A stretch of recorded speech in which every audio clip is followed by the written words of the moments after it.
Assalamualaikum warahmatullahi wabarakatuh. Perkenalkan, nama saya Winarsi. Saya adalah dosen tetap Prodi S1 Manajemen Fakultas Bisnis, Pendidikan dan Terapan Universitas Amin.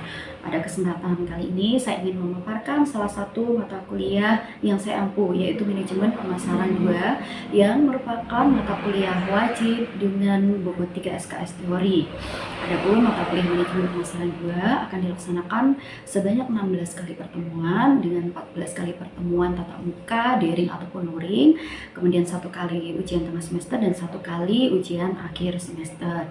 Adapun capaian pembelajaran pada mata kuliah Manajemen Pemasaran 2 yaitu capaian sikap. Yang pertama, menunjukkan sikap bertanggung jawab atas pekerjaan di bidang keahliannya secara mandiri. Kemudian yang kedua, capaian pengetahuan yaitu menguasai konsep, dasar dan teori utama mengenai proses dan fungsi manajemen pemasaran, manajemen SDM, manajemen keuangan, manajemen operasi dan manajemen strategik. Kemudian untuk capaian keterampilan umum yaitu mampu menerapkan pemikiran logis, kritis, sistematis, dan inovatif dalam konteks pengembangan atau implementasi ilmu pengetahuan dan teknologi yang memperhatikan dan menerapkan nilai humaniora yang sesuai dengan bidang keahliannya. Kemudian yang terakhir adalah capaian keterampilan umum, yaitu mampu menerapkan ilmu pengetahuan dan teknologi dalam menyelesaikan permasalahan manajemen. Adapun capaian pembelajaran mata kuliah Manajemen Pemasaran 2 yaitu mahasiswa mampu memahami dan menjelaskan dasar-dasar manajemen pemasaran, mengembangkan strategi pemasaran, memahami proses penciptaan nilai bagi pelanggan, proses mengkomunikasikan dan menghantarkan nilai kepada pelanggan, serta memegang prinsip pemasaran, tanggung jawab sosial, dan juga etika pemasaran. Adapun metode pembelajaran yang saya terapkan yaitu DIE, delivery, interaksi, dan juga assessment. Delivery adalah memaparkan materi sesuai dengan rancangan RPS, kemudian interaksi yaitu interaksi antara mahasiswa dengan dosen, mahasiswa dengan mahasiswa, dan mahasiswa dengan sumber belajar. Kemudian untuk asesmen tekniknya yaitu dengan tanya jawab, kuis, dan juga penugasan. Kemudian dalam mata kuliah Manajemen Pemasaran 2 akan dibahas pokok-pokok bahasan sebagai berikut. Yang pertama adalah faktor dan langkah memasuki pasar. Kemudian yang kedua, produk, bauran produk, lini produk, branding, packaging, dan labeling. Kemudian yang ketiga, pengecer dan pedagang besar. Yang keempat, program periklanan dan hubungan masyarakat. Yang kelima, wiraniaga dan penjualan personal. Keenam, direct marketing. Kemudian pemasaran online dan value delivery. Yang ketujuh, customer relationship management. Yang kedelapan, dampak pemasaran, prinsip dan etika pemasaran. Berikut adalah cuplikan kegiatan pembelajaran yang saya lakukan pada mata kuliah Manajemen Pemasaran 2. Selamat menyaksikan. Assalamualaikum warahmatullahi wabarakatuh. Waalaikumsalam. Selamat pagi, good morning. Morning. Apa kabar? Baik. Semuanya sehat semua, alhamdulillah. Ya, pagi-pagi harus Happy. Oke, tepuk tangan dulu. Ya, berarti udah pada sarapan semua ya, karena semangat sekali. Oke, ya. Untuk absen sudah saya bukakan di SSO, nanti bisa diakses ya, mengisi absennya sampai program habis selesai. Ya, oke, baiklah. Nah, sebelum kita memulai perkuliahan pada pagi hari ini dengan materi yang di pertemuan ke-6 ini ya, jadi kita mau flashback lagi ya, kemarin di pertemuan yang sebelumnya kita membahas tentang apa? Ada yang masih ingat atau amnesia semua? Siapa? Oke, Rita. Oke, good Rita. Nah, kamu masih ingat nggak Rita ya? Apa itu merek, keputusan merek, branding itu seperti apa Rita?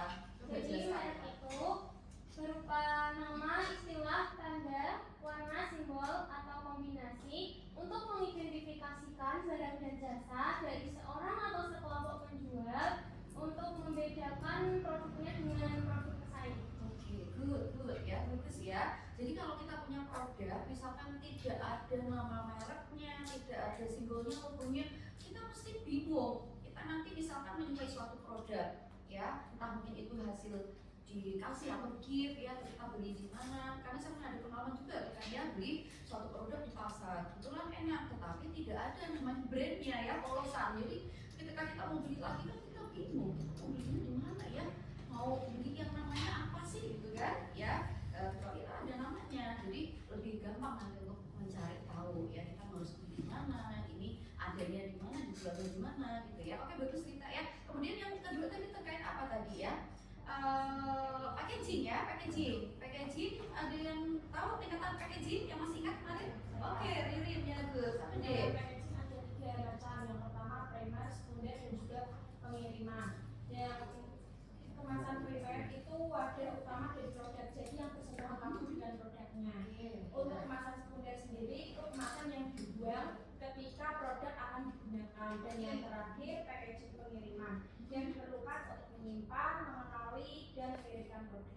Oke, good ya, bagus ya. Berarti belajar kemarin ya, bisa dapat materi. Oke, kemudian terakhir yang terkait labeling ya, labeling. Siapa masih ingat labeling? Oke, Mas Ergi ya, coba jelaskan Mas Ergi ada fungsi labeling deh ya. Fungsi labeling itu buat apa sih Mas? Atau labeling itu apa dulu? Nanti dijelaskan fungsinya. Izin jawab Bu. Oke. Label adalah gambaran sederhana pada produk atau gambar yang dirancang dengan rumit, merupakan kesatuan dengan kemasan. Oke ya. Terus kemudian Fungsi label mengidentifikasi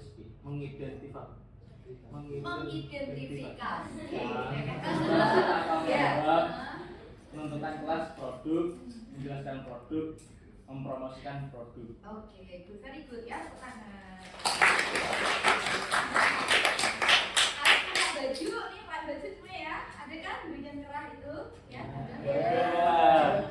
Contoh labeling, nggak usah mau lihat Mas ya, nggak usah dijelaskan, nggak usah ya, nanti lihat di rumah. Ya, baik, oke ya, karena tadi sudah flashback, ya kan sudah pada ingat semuanya, pinter-pinter semua, ya pada belajar ya, berarti ingatannya kuat semua. Maka kita langsung masuk aja ke materi untuk pertemuan kali ini ya, yaitu terkait apa dong? Ya, pemasaran produk jasa. Tapi sebelum masuk ke intinya, saya mau tanya-tanya. Nah, setiap hari kita ini kan bersinggungan pasti kan dengan yang namanya ada produk barang, ada produk jasa. Kalau produk barang kan banyak di sekitar kita. Apa itu? HP-mu itu, tempat minum, ya kan, baju, yang kita pakai, sepatu, ini kan produk barang ya. Ada meja, ada laptop ya, ada proyektor, itu kan produk barang. Nah, yang produk jasa, semua tahu ya kan? Apa aja coba contohnya? Ayo, iya Bintang, apa Bintang? Jasa percetakan, oke good. Terus apa lagi? Ya deh, jasa penjahit, boleh Mas? Ya, silakan. Jasa ahli kunci Bu. Ahli kunci ya, ini si siapa?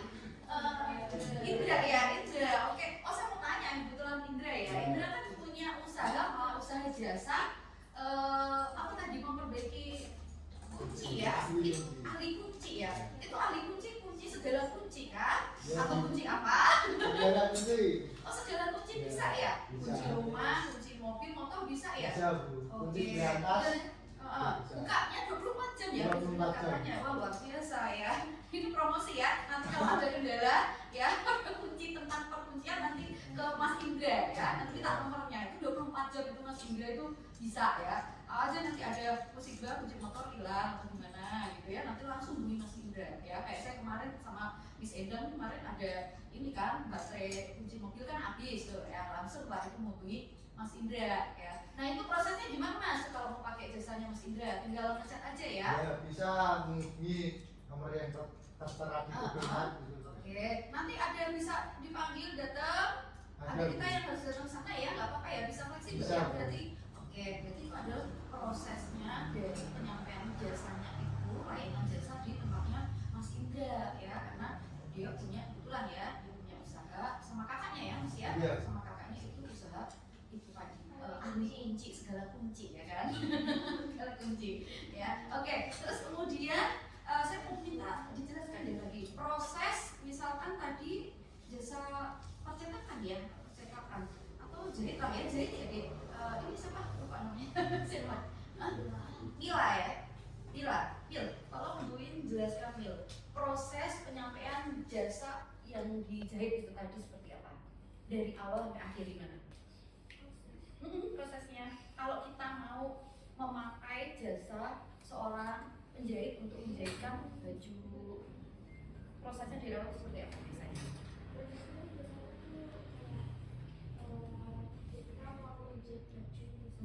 Datang dulu mungkin.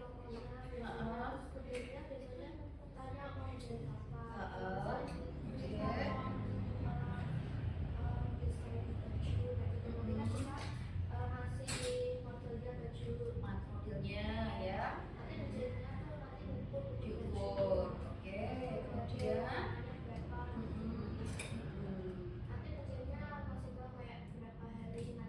oke, fitting juga ya nanti ya, fitting udah pas atau belum, terus nanti mau dikasih space berapa longgarnya, kadang-kala badan kita kan agak membesar ya kan, agak mengecil, jadi kalau pas membesar mungkin aman, masih bisa itu nanti jahitannya diperlebar lagi gitu ya, jadi lebih nyaman lagi nanti untuk pelanggan gitu ya, biasanya terjadi seperti itu ya kalau proses jasa dijahit ya. Mungkin beda lagi kalau misalkan ke bank, beda lagi ya, kita datang kemudian masuk, biasanya security udah di depan tuh ya, bisa dibantu bapak ibu gitu kan ya.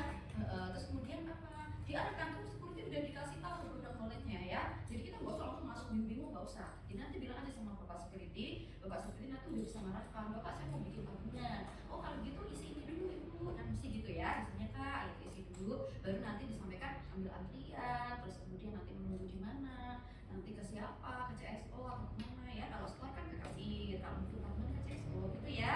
Nah nanti CSO dijelaskan di situ sampai kita membuat, setelah jadi nanti bisa ditanya ada lagi yang bisa dibantu kan gitu ya. Nah itu adalah proses jadinya jasa ya.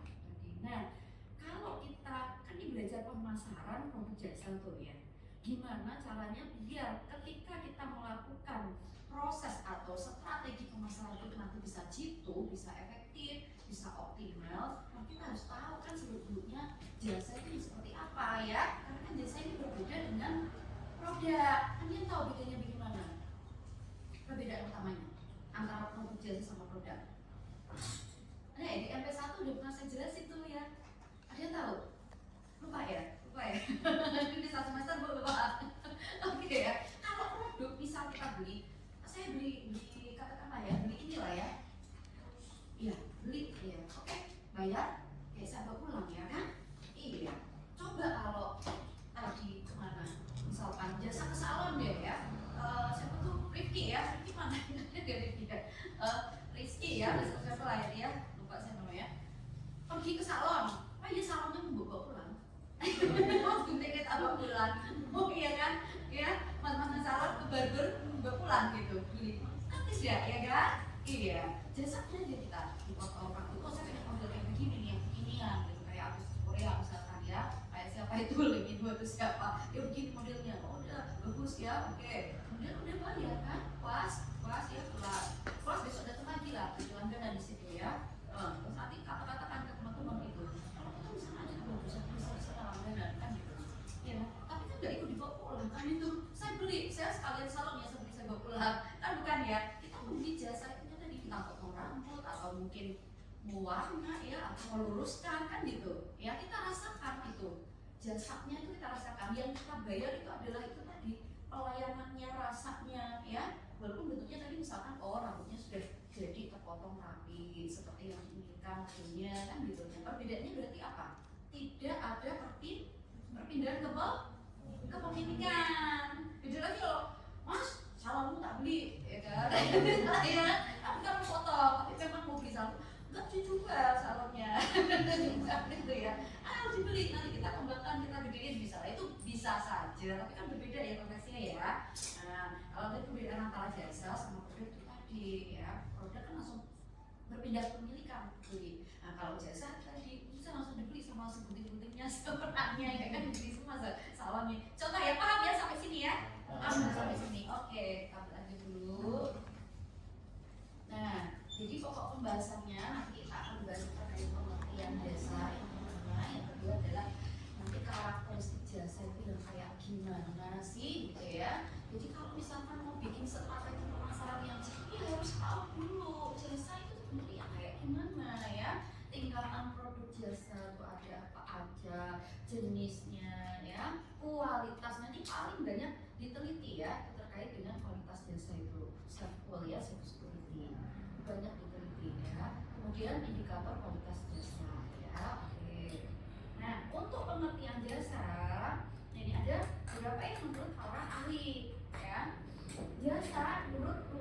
tadi ya 2001 yang mensitasi punyanya Gross tahun 90. A service is an activity ya or series of activities of more or less intangible nature that normally but not necessarily take place in interaction between the customer and service employees and or physical resources or group and or system of the service provider which are provided as solution to customer problems.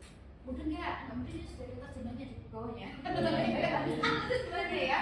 Kamu tunggu. Ada jasa pelayan adalah kegiatan atau serangkaian kegiatan yang biasanya kurang atau tidak berwujud ya, terwujud tidak berwujud. Karena ini bisa dirasakan aja tadi ya, dirasakan itu, tapi tidak begitu ini ya, maksudnya tidak begitu penting ya, tidak begitu penting maksudnya bukan ini ya yang spesifik bagaimana ini kan bisa dirasakan setelah melakukan experience gitu ya, setelah melakukan experience ya, berinteraksi langsung, interaksi langsung antara pelanggan, antara karyawan ya, dengan yang tadi melakukan sumber daya manusianya itu tadi yang melakukan pelayanan, kita unsur-unsur yang terkait dalam pelayanan tersebut, entah itu suasananya ya kan, mungkin tadi di bank ruang tunggunya nyaman, misalkan ramah, tadi dari CSO-nya, dari satpamnya, security-nya ya, ke penjahitnya tuh enak ya kan, misalkan kita meminta permintaan ini itu dia bisa skillnya bagus, itu kan salah satu penunjang juga ya kan dalam penyediaan jasa layanan sebagai solusi untuk memecahkan masalah dari yang dihadapi oleh pelanggan ya. Kalau perbedaannya tadi intinya adalah ya dia itu memang tidak berwujud ya kan, sedih gimana ya kalau berwujud malah gimana nanti serem ya kan ya gitu. Kemudian ada pengertian lagi ya, jasa adalah setiap tindakan atau kinerja yang dapat ditawarkan kepada pihak lain ya, yang pada dasarnya tidak berwujud dan tidak mengakibatkan ini ya kepemilikan sesuatu ya, produksinya mungkin saja terkait atau mungkin tidak terkait dengan produk fisik ya, itu tadi. Kalau perbankan tadi ada kan mungkin tadi muncul tadi produksinya kayak buku tabungan, terus buka pas tabungan ya, terus kartu ATM misalkan. Kalau penjahit tadi kan nanti jadi baju, tadi kan jadi produk baju ya kan, atau mungkin yang benar-benar nggak ada nanti produknya, misalkan jasa apa, konsultasi ya kan, konsultasi misalkan psikolog iya kan, ya ada barangnya nih, kasih barang apa dong gitu ya kan, iya ya, jadi hasil konsultasi aja diskusi dengan jasa psikolog ahli gitu ya, psikiatris gitu, bahwa oh saya punya problem ini ibu, itu diceritakan, kita melakukan nanti treatment psikoterapi atau untuk mengamankan gitu ya, contoh ya, contoh lain dari jasa. Nah ini masih sama ya, masih sama. Kemudian kita lanjutkan. Nah ini kenapa tadi kok saya bertanya itu prosesnya menghadirkan jasa itu seperti apa ya. Jadi tadi sudah dijelaskan Mamila tadi ya, contoh tadi kan di penjahit, terus tadi saya kasih contoh juga kalau di bank ini ada contoh ketika orang nginap di hotel. Nginap di hotel harus cucu langsung masuk itu assalamualaikum saya mau nginap enggak ya kan, iya injut ya, itu otomatis kan. Kalau sekarang banyak tuh aplikasi-aplikasi itu kan, kita bisa buka dulu kalau kita lagi mau merencanakan mungkin perjalanan, nanti kita bisa tuh di situ pakai aplikasi itu ya, segala macam itu yang bisa pesen dulu ya, ini di mana hotelnya, kemudian fasilitasnya apa aja, harganya berapa kan gitu, kalau plus makan sarapan berapa, kalau enggak berapa gitu ya, gitu. Jadi parkir dulu kan udah tahu tuh, oh ini hotelnya lagi liburan misalkan, parkir dulu, habis parkir baru kemana, check in ya, check in, nanti ada resepsionisnya di situ, ditanya udah pesen apa belum gitu kan, kalau belum berarti ya udah langsung aja on the spot gitu kan, pesen kamar masih ada nggak mas, kamarnya speknya apa, oh karena kita keluarga besar, pengennya yang besar gitu, atau cuman berdua aja, bener ada yang mau ini kan bednya yang satu atau bednya yang dua gitu kan, oh bisa aja ya, dia tidurnya ini soalnya banyak pola ya kan gitu ya. Kemudian menikmati itu pelayanannya di hotelnya ya, kamarnya ternyata sesuai ya dengan yang saya bayarkan, bagus, waktu masuk wangi ya kan, wangi bersih rapi semuanya gitu ya, lampunya juga secara TV fasilitasnya lengkap di situ, airnya ada air hangatnya, sesuai lah ini dengan ekspektasi lah ya, view-nya bagus, buka tirai view-nya bagus misalkan ya. Kemudian ada kan panggil telepon, oh resepsionisnya cepat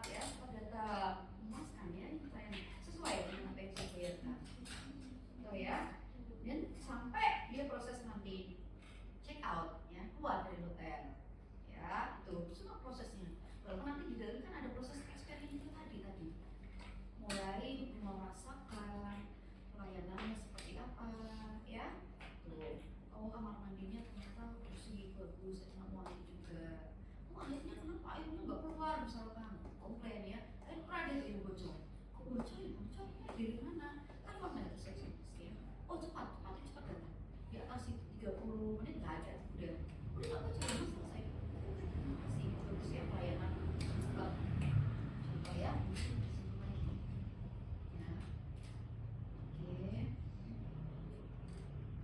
Ini ketika layanan contoh perpustakaan ya kan, kalian suka ke perpustakaan tidak ya? Tidak bu. Ya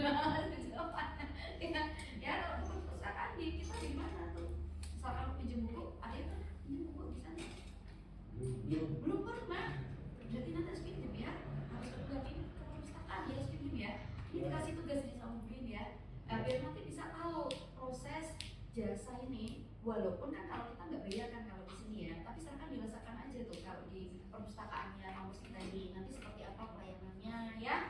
Ya ketika kalian nanti butuh masuk, nanti kan ada tuh Mbak Chandra sama Bu Yuli kan di sana kan. Nah nanti coba lah kalian, mau menuju gimana nanti alurnya seperti apa.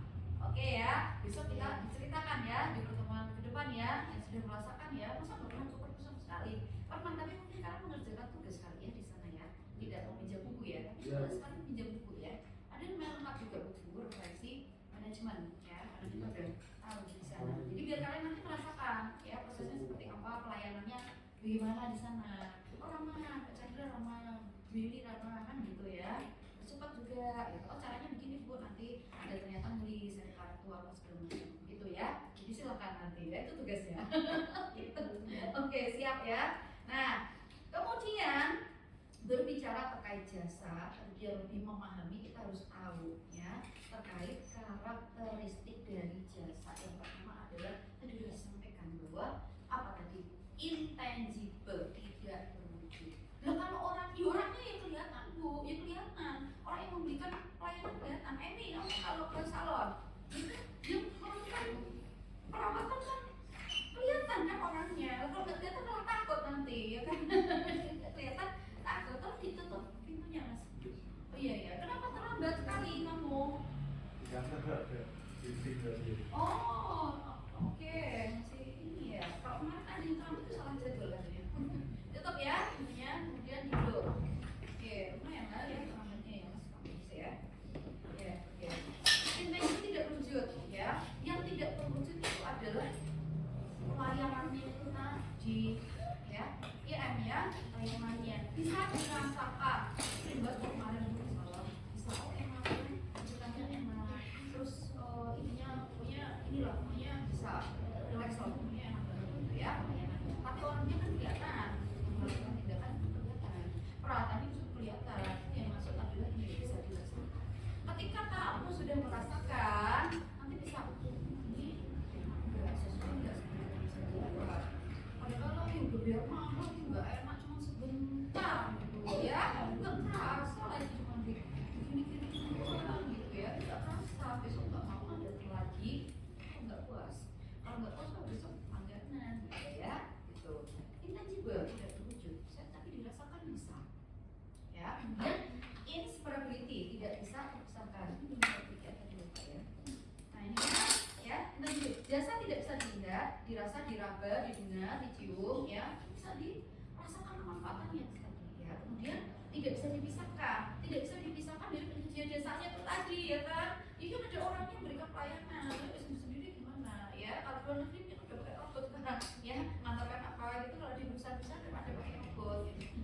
Kalau di sini dia masih pakai manusia ya. Ke salon masih manusia dibelikan gitu kan, dipotong kan manusia nggak bisa dipisahkan, bisa sendiri-sendiri. Lalu nanti siapa yang melakukan